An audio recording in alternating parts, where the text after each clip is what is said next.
I'm David Icke from England. I went through an extraordinary series of what you might call paranormal experiences, not that they were, 20 years ago in 1990 and 89, and basically the veil lifted.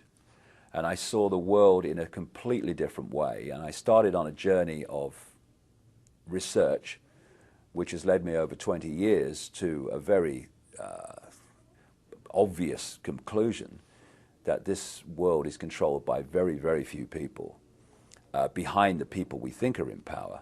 And they have a very, very malevolent agenda for humanity as a whole, who to them are nothing more than cattle. It doesn't take many brain cells on active duty to realize that we are at a fork in the road. We can no longer stand there staring at the map thinking, which way do I go? Because we're facing, in the next few years, enormous challenges, which we can cope with and will come through, and this control system's coming down, but it ain't coming down tomorrow. When I started talking about this information 20 years ago, you could hardly get anyone to look at it. And in terms of public events, I couldn't fill a phone booth. But over the last 20 years, there's been demonstrably, blatantly, obviously, a fantastic awakening, and it's getting faster and faster all the time. I first of all noticed a big change after 9/11. Although the vast majority of people bought the official line, there was something about it that started to get others to think and come off the fence. And when the weapons of mass destruction were not found in Iraq, it was almost like a confirmation. You know, people talk about, well, you must never believe what the government says, you must never believe what the media says, but so many people just go ahead and do that. And the lack of weapons of mass destruction in Iraq were like somebody reminding you, see, look, governments lie. And after 2003 and all that, this awakening, this questioning of the world, this questioning of authority got more and more blatant. And as the police state and the Orwellian state is breaking the surface ever more obviously, it's getting more and more people to see the world in a way that they wouldn't have done before. And it's getting faster and faster, and it's a great time to be doing what we're doing, putting this information out, and it's very, very encouraging. The whole conspiracy is founded on keeping humanity in a very, very low level of perception about self, perception about the world. This is why we have the dumbing down of education. This is why we have the controlled so-called information that comes through the media. The idea is to keep people in ignorance of anything that would be a problem to the control system. So we're kept in ignorance about the nature of reality itself, the nature of life itself, who we are, where we are, what we're doing here.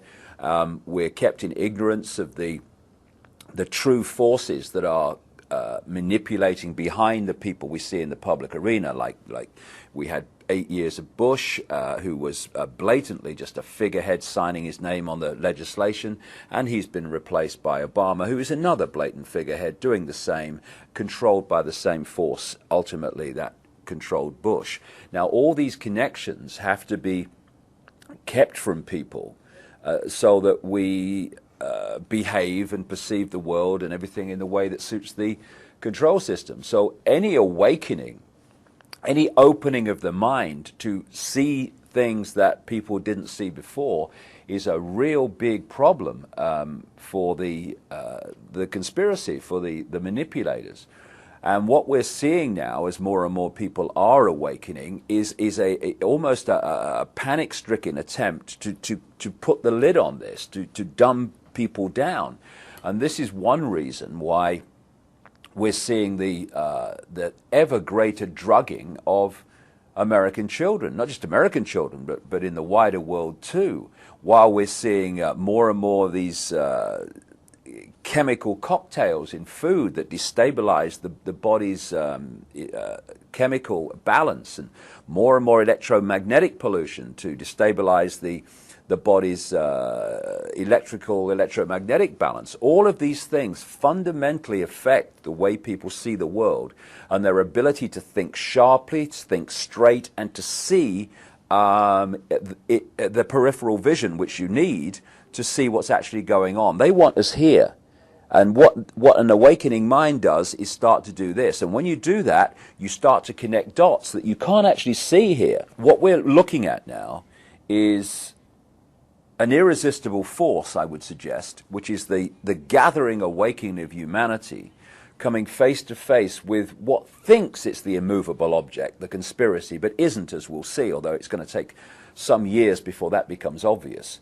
And so we're at this fork in the road where people have to choose. Are they going to go on being controlled sheep and robots of the control system, or are they going to wake up and take the road to freedom? That's the fork in the road, and that's the choice that people are facing now and will face ever more blatantly in the next few years.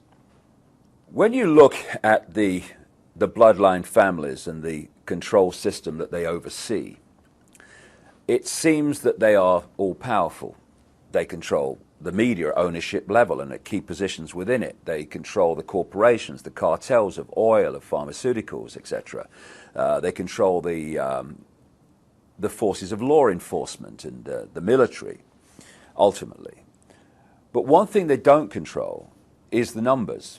This is what humanity has. It has vast numbers of people, enormous numbers of people, compared with those at the core of the control system that actually know exactly what they're doing and what the agenda is. They are tiny in number compared with what is now supposed to be 7 billion people on the planet. So one of the agendas to bring this under